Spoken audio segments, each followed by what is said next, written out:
Boa noite, povo de Deus, graça e paz. Mais uma vez aqui estamos para adorar o Senhor, para glorificar o nome daquele que é digno. E nesse momento eu convido você a parar um pouquinho mais uma vez, para que juntos possamos adorar aquele que é merecedor.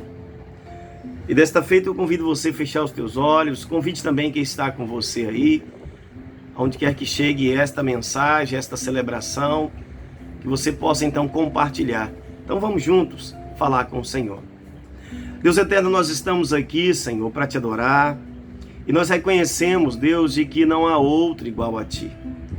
Agora, Deus, toma o teu lugar entre nós, toma o teu lugar, Senhor, entre os louvores.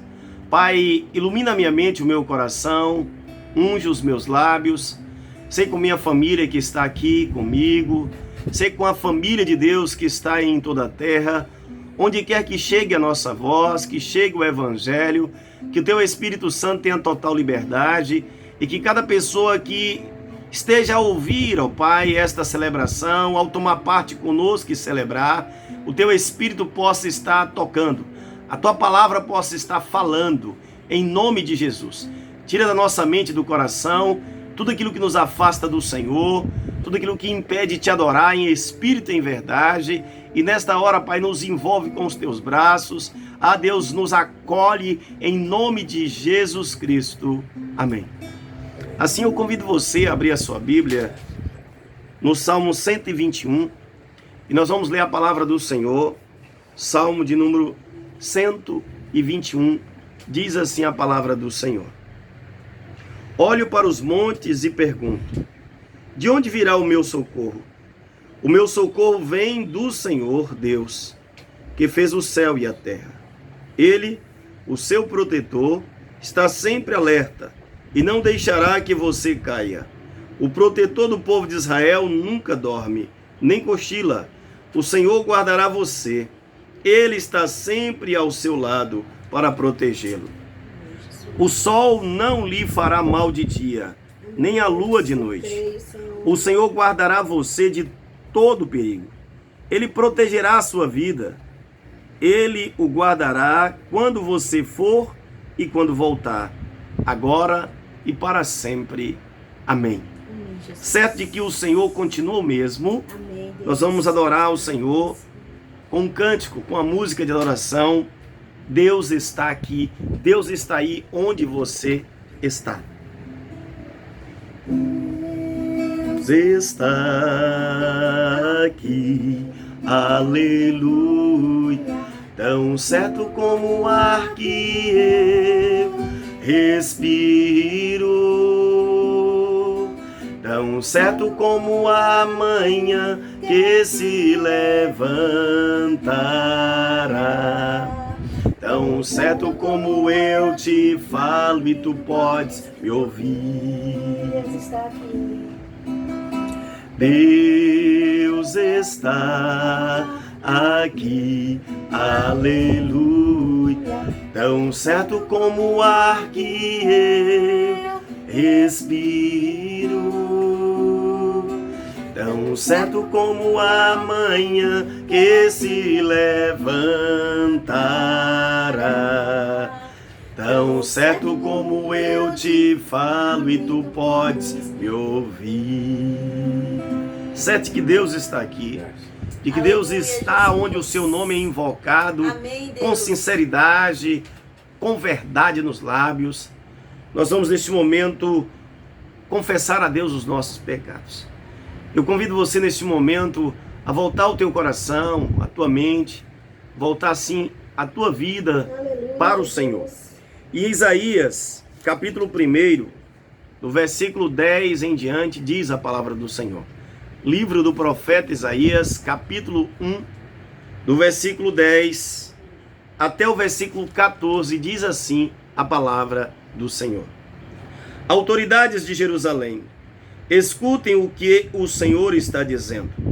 Moradores da cidade, deem atenção ao ensinamento do nosso Deus. O Senhor diz: eu não quero todos esses sacrifícios que vocês me oferecem. Estou farto de bodes e de animais gordos queimados no altar. Estou enjoado do sangue de touros novos. Não quero mais carneiros nem cabritos. Quando vocês vêm até a minha presença, quem foi que pediu todo esse corre-corre? Nos pátios do meu templo. Não adianta nada me trazerem ofertas. Eu odeio o incenso que vocês queimam. Não suporto as festas da lua nova, os sábados e as outras festas religiosas, pois os pecados de vocês estragam tudo isso.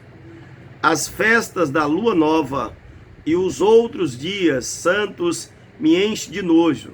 Já estou cansado de suportá-los. Palavra do Senhor. O Senhor aqui chama cada um de nós a uma reflexão. Mas desde a mais simples pessoa ou cidadão desse país e cidadã, até mais alto escalão, autoridades. E aqui ele fala sobre adoração ao seu nome. Aqui ele fala de fato a questão de obedecê-lo, de honrá-lo. E ele exige de cada um de nós, além de aparência. Não rasgue as vestes, ou seja, palavras, emoções da boca para fora, mas rasgue os vossos corações. Convertei-vos, arrependei-vos dos vossos pecados. Que haja justiça em vossas práticas, verdade nos vossos lábios. Que haja temor a Deus na vossa vida. Que haja de fato quebrantamento, sinceridade. Aí sim, aí o Senhor ouve a oração, perdoa os pecados e muda a sorte. Eu convido você a fechar os teus olhos e com sinceridade, em arrependimento, confessemos nossos pecados ao Senhor. E eu peço à nossa presbítera Sileuza que peça ao Senhor que nos perdoe os pecados e nos habilite a adorá-lo e ouvir a sua voz.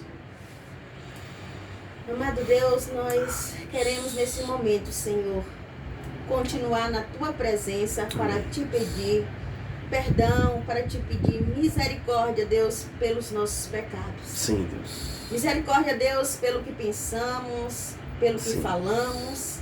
Deus, misericórdia, Senhor, pelas nossas atitudes. Pai, em nome de Jesus, Senhor, nós te pedimos que tu venhas, Senhor, perdoar os nossos pecados. Sim, Deus. Os nossos pecados, Senhor, enquanto comunidade do Senhor, enquanto povo de Deus, tem misericórdia de nós. Sim, Deus. Tem misericórdia de nossas vidas, Senhor. Nos lava, Jesus, com o teu sangue precioso. Sim. Nos purifica, nos dá consciência do que pecamos, onde falamos, verdade, Deus. o que falamos. Deus, tem misericórdia, Pai. Tenha misericórdia de nossas vidas, Senhor. Sim, nos limpa, Senhor. Sim, Deus. Traz, Senhor, a cada momento, Senhor, a convicção em nossos corações daquilo que tu queres para nós. Amém. E tira de nós tudo aquilo que atrapalha o nosso crescimento. Sim, Deus. Que atrapalha a nossa comunhão. Deus. Que atrapalha a nossa intimidade com o Senhor. Sim, Deus. Deus, em nome de Jesus, tem misericórdia de nós. Nos perdoa, Pai, em Sim, nome Deus. de Jesus. Amém. Certos de que Deus nos ouviu e de que nós fomos perdoados, nós vamos continuar adorando o Senhor, dizendo: Senhor, formoso és. Formoso és, tua face eu quero ver, pois quando estás neste lugar, tua graça invade mim. Senhor, formoso és, tua face eu quero ver, pois quando estás neste lugar, tua graça invade mim. Acende a chama, ó Pai,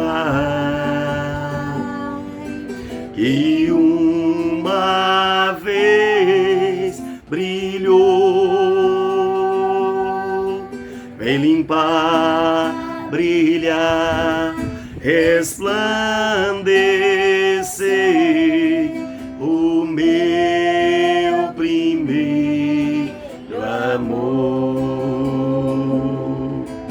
o meu primeiro amor.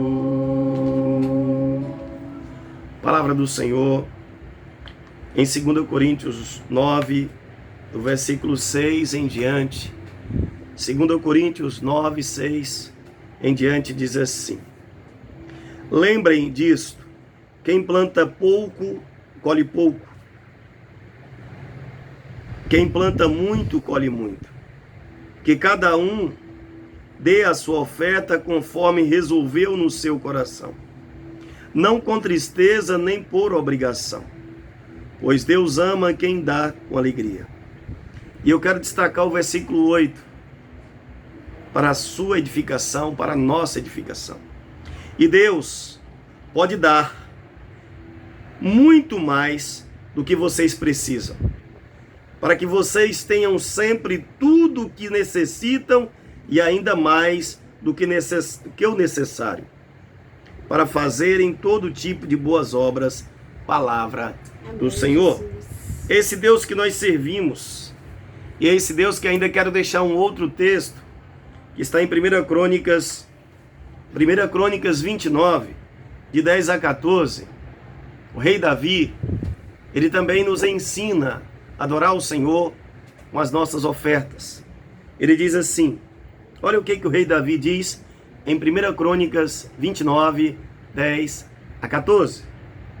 Então ali em frente de todo o povo, o rei Davi louvou a Deus, o Senhor. Ele disse, ó Senhor, Deus do nosso antepassado Jacó, bendito sejas para sempre. Tu és grande e poderoso, glorioso, esplêndido e majestoso. Tudo que existe no céu e na terra pertence a ti. Tu és o rei, o supremo governador de tudo. Toda riqueza e prosperidade vem de ti. Tu governas todas as coisas com o teu poder e a tua força, e podes tornar grande e forte qualquer pessoa. Agora, nosso Deus, nós te agradecemos e louvamos o teu nome glorioso. No entanto, o meu povo e eu não podemos, de fato, te dar nada, pois tudo vem de ti, e nós somente devolvemos o que já era teu. Palavra do Senhor. O grande rei Davi, ele tinha consciência de que toda a sua prosperidade, tudo que ele veio a ser, o que ele era e o que passou a ser, Davi reconhece que é fruto da bênção de Deus na sua vida, e assim ele conclama o povo a ofertar ao Senhor. Então nós vamos neste momento ofertar e dizimar o nosso Deus. Você deve pensar e perguntar, claro, seja membro da igreja, congregado, ou você que nos ouve em geral. Mas como eu vou ofertar se eu estou assistindo virtualmente, ou seja, pela internet? Como pode ser isso? Quero te orientar. Você que é membro da igreja, congregado, amigo, irmão, enfim, você que deseja ofertar ao Senhor. E você que é membro da igreja, que já tem compromisso, que já entende da nossa responsabilidade como povo de Deus, como cooperadores da obra de Deus aqui na terra, você vai estar consagrando o seu dízimo e a sua oferta também nesse momento. Como assim, pastor? Depois de consagrar, ao terminar o culto, hoje ou amanhã pela manhã, enfim, depender aí do horário que chegar, mas o mais rápido possível, o mais breve possível, você vai fazer contato com a tesouraria da nossa igreja, para que você possa então entregar. E vai estar combinando desta forma como passar o dízimo e oferta, como entregar nesse tempo de isolamento social. Estou falando para aqueles que já compreendem, para aqueles que já têm um entendimento do que é esse compromisso, de como então move a missão da igreja na terra, e então os outros que ainda porventura não tiver esse entendimento, ou não sentir o desejo de cooperar, fique à vontade, não se sinta constrangido. Mas se desejar, também tome parte conosco, seja parceiro e cooperador desta obra. Qualquer dificuldade, procure um dos membros do conselho, tá? Ou até mesmo o próprio pastor que vos fala, estaremos com prazer orientando como encaminhar a sua oferta e seu dízimo para a casa do Senhor, para que a obra continue marchando sobre a terra. O justo vive pela fé.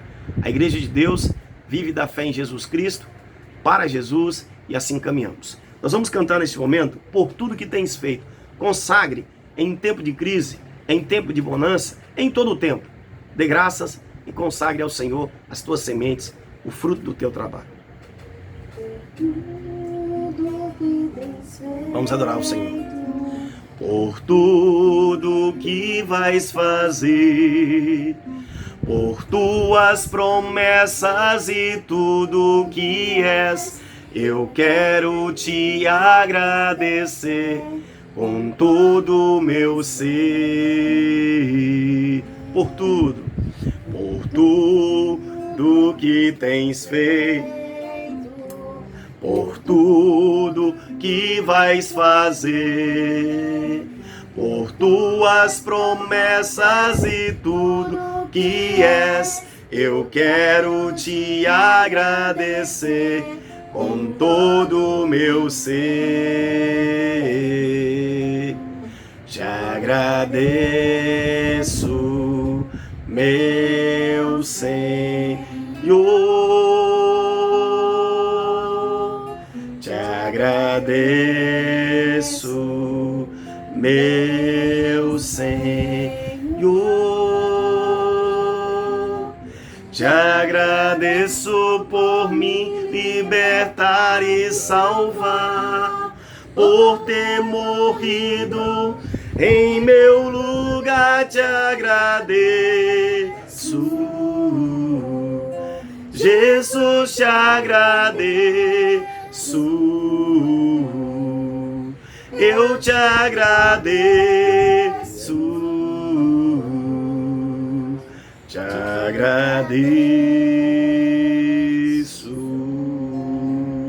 Glória a Deus. Eu quero nesse momento deixar duas orientações importantes. E a primeira é sobre o culto doméstico. Nós vemos uma situação de excepcionalidade. Então tudo é novo para nós como igreja, não só a IPI Feira de Santana, mas toda a IPI do Brasil e todo o povo de Deus, todas as denominações, enfim, no Brasil e pelo mundo afora que enfrenta essa pandemia chamada coronavírus. Sendo assim, nós vamos estar usando um material da nossa IPI de Londrina, um material para o culto doméstico. E a presbítera Rafaela vai estar compartilhando e vamos estar celebrando nos nossos lares, fortalecendo no lugar que já não existe mais, reacendendo essa chama. Às terças e sextas-feiras, você terá a oportunidade de reunir sua família e usar o material que é simples. Então, ao chegar nas suas mãos, certamente depois que você for abençoado com esse culto, você vai encontrar disponível no grupo da igreja. Então você vai se organizar com a sua família. E esse é o tempo que Deus está nos dando para resgatar valores, para retomar, para investir. E é uma oportunidade para mim e para você investir mais na nossa família, num mundo de tanta correria, onde nos falta tempo. Quis Deus que, mesmo que de forma terrível ou assustadora diante da pandemia, mas ao aspecto de voltar à base, de voltar à casa como refúgio, como ninho, e assim cuidar da nossa família. Então, às terças e sextas-feiras, nós vamos estar nos reunindo em casa, culto doméstico, e o material será posto no grupo da igreja, na sequência, pela presbítera Rafaela, que vai estar prestando o suporte, o apoio, orientação, enfim, acompanhando, interagindo com os irmãos, para que a gente então não perca o foco e continue no caminho da fé, de olho no alvo que é Cristo. Uma segunda aviso importante para nós também: próxima semana vamos celebrar a Ceia do Senhor. Muitas IPIs estão celebrando hoje virtualmente, e aí você deve perguntar como funciona isso. Vai ser da seguinte forma: você vai comprar o pão e o suco de uva, organizar em recipientes dignos na mesa da sua casa. Nós vamos estar ou transmitindo em tempo real às 18h30, ou estará disponível já o culto no canal, de forma que no próximo domingo às 18h30 você estará com a sua família e vamos celebrar. E na hora da celebração da ceia, você vai estar sendo instruído durante o culto como proceder, ou seja, no partir do pão, na celebração do próprio cálice também, de forma que vamos ceiar. A pandemia nos afastou fisicamente, geograficamente, mas de Cristo jamais. Então, todos nós somos chamados ao exercício do sacerdócio universal de todos os crentes, ministros de Deus, e juntos vamos celebrar essa comunhão. Então, você que é batizado, você que faz parte, desta comunhão como membro da IPI Feira de Santana, ou da Igreja de Cristo em plena comunhão, onde chegar esta celebração, porque a mesa ela não é restrita a uma denominação, mas é a mesa de Jesus Cristo. É aos santos, aos discípulos de Jesus, batizados em plena comunhão, que confessam o único nome, Jesus Cristo, como mediador e salvador de todos os seres humanos. Essa orientação, próximo domingo, se organize, providencie o pão, providencie o suco de uva, organize sua mesa, coloque em recipientes, repito, dignos, da ceia do Senhor, e com toda reverência, respeito e seriedade, nós vamos estar celebrando no culto e vamos estar ceando. Eu vou estar celebrando, com a presbítera Sileuza, com a minha filha Ana Beatriz, meu pai, enfim, nós vamos estar celebrando como igreja aqui representada, e você na sua casa com a sua família também. Amém? Vamos continuar, e nesse sentido, eu convido você, nesta hora, a aprender um pouquinho mais sobre o que nós vivemos agora. É curioso, É curioso do ponto de vista humano, porque eu nunca vivi essa experiência, e talvez você também não. Estamos vivendo uma quaresma, mas uma quaresma diferente. Diferente por quê, pastor?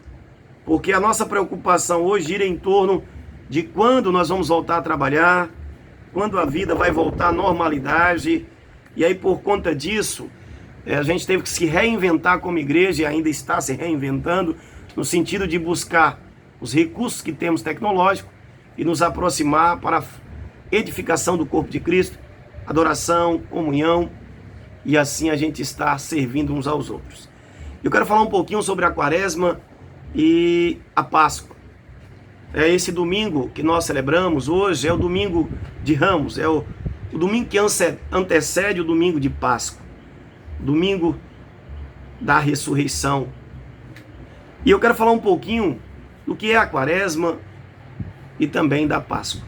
A quaresma, e aí eu quero chamar a sua atenção, já era observada pelos cristãos há mais de 1.200 anos antes de existirem católicos, romanos e protestantes. Eu vou repetir.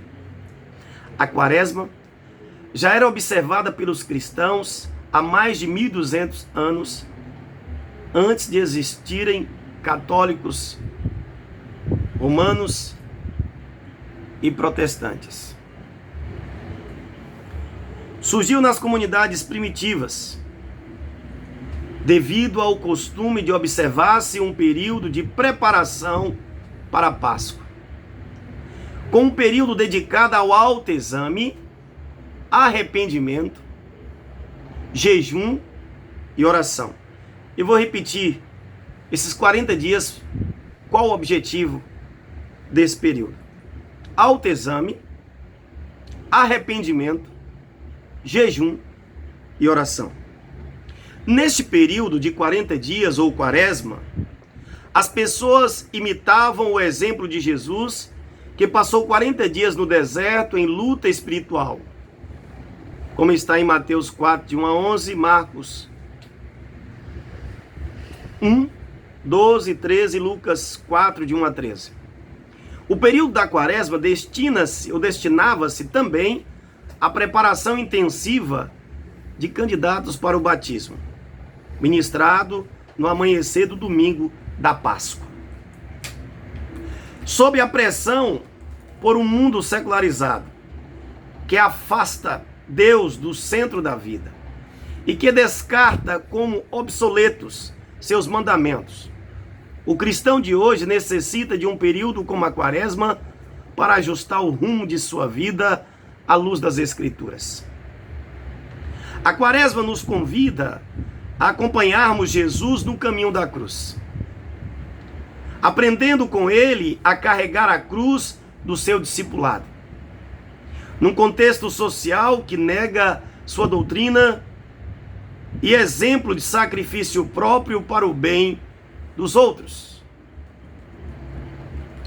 É costume recente das igrejas reformadas, no domingo que antecede o início da Quaresma, celebrar a transfiguração do Senhor.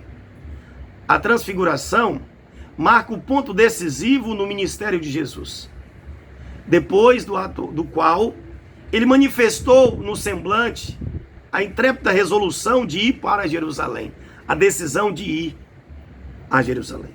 E sofreu o sacrifício da cruz, Lucas 9, 51. A Quaresma começa na quarta-feira de cinzas, logo depois do carnaval, assim chamada por causa da tradição bíblica de usar a cinza como símbolo de tristeza, arrependimento e humildade. E termina na véspera da Páscoa. Os domingos nestes 40 dias são na Quaresma e não da Quaresma. Isto porque o domingo que sempre comemora a ressurreição de Jesus nunca deve ter o aspecto de tristeza. O domingo que antecede o domingo da Páscoa é chamado Domingo de Ramos. E aí nós encontramos as Escrituras, Mateus 21 a 11, Marcos 11, de 1 a 11, Lucas 19, 28 a 40.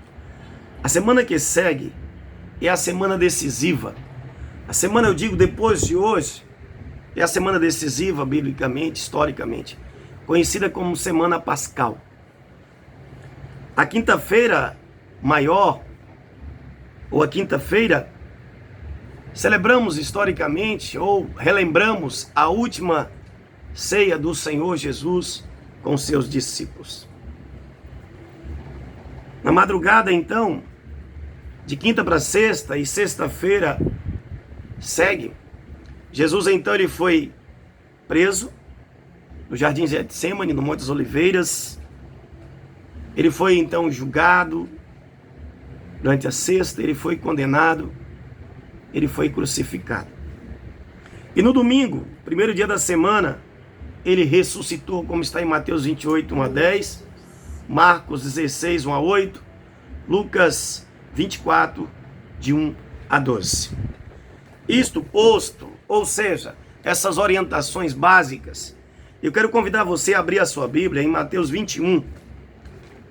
Evangelho de Mateus, capítulo 21. Aliás, só corrigindo aqui, Lucas 19, Evangelho de Lucas, abra em Lucas 19, do 28 ao 40. Evangelho de Lucas 19, 28 a 40, diz assim a palavra do Senhor. Depois de dizer isso, Jesus foi adiante deles para Jerusalém. Quando ia chegando aos povoados de Betfagé e Betânia, que ficam perto do Monte das Oliveiras, enviou 2 discípulos na frente, com a seguinte ordem: vão até o povoado ali adiante. Logo que vocês entrarem lá, encontrarão preso um jumentinho, que ainda não foi montado. Desamarrem o animal e o tragam aqui. Se alguém perguntar por que vocês estão fazendo isso, digam que o mestre precisa dele. Eles foram e acharam tudo como Jesus tinha dito. Quando estava desamarrando o jumentinho, os donos perguntaram: por que é que vocês estão desamarrando o animal? Eles responderam: o mestre precisa dele. Então, eles levaram o jumentinho para Jesus. Puseram as suas capas sobre o animal e ajudaram Jesus a montar. Conforme ele ia passando, o povo estendia as suas capas no caminho. Quando Jesus chegou perto de Jerusalém, na descida do Monte das Oliveiras, uma grande multidão de seguidores ia com ele. E eles, cheios de alegria, começaram a louvar a Deus em voz alta por tudo que tinha visto. Eles diziam: que Deus abençoe o rei que vem em nome do Senhor. Paz no céu e glória a Deus.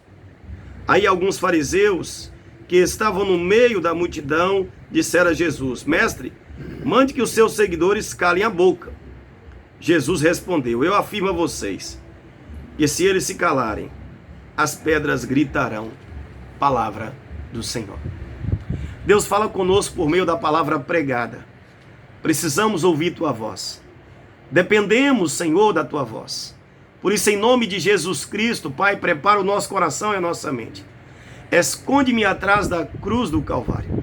Ilumina, Senhor, a minha mente, o meu coração, unge os meus lábios, para que no abrir da minha boca seja me dada a palavra, Pai, de sabedoria, palavra, ó Deus, debaixo da tua unção, dirigida pelo teu Espírito Santo, que alcance o coração dos ouvintes, de cada um daqueles, Senhor Deus, que nos ouvem nesta noite. Ah, Deus, continua a falar conosco e fala com aqueles que tomam parte conosco nesta celebração, onde quer que estejam, em nome de Jesus Cristo. Amém. A palavra do Senhor, ela fala então sobre a entrada triunfal de Jesus. E aí eu quero pensar com você, com base na palavra de Deus nesta noite, como então entender essa entrada triunfal de Jesus diante do sofrimento que nós enfrentamos hoje. Como então tirar lições desta experiência, desse cumprimento profético, da entrada triunfal de Jesus, mas também decisiva para o confronto cósmico, para de fato a entrega sacrificial, para o momento decisivo. Eu quero dizer o seguinte, que primeiro que Jesus sabia que tinha chegado o momento, a sua hora, e quando ele decidiu ir para Jerusalém, ele tinha alertado, como registra o Evangelho de Mateus, por 3 vezes, que era necessário que o Filho do Homem fosse entregue nas mãos de pecadores. E assim, era necessário que ele fosse julgado, condenado e crucificado, morto, sepultado, e ao 3º dia ressuscitasse. Para a glória de Deus, claro, para a nossa salvação.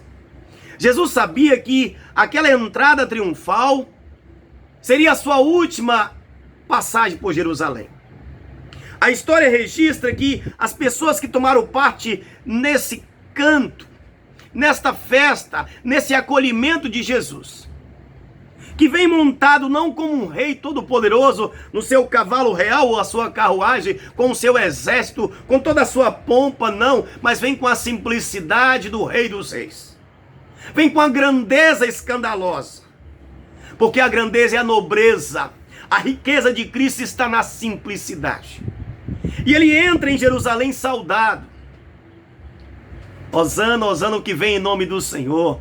As pessoas celebravam, as pessoas saudavam, davam boas-vindas, porque as pessoas se lembravam então das maravilhas que Jesus tinha feito.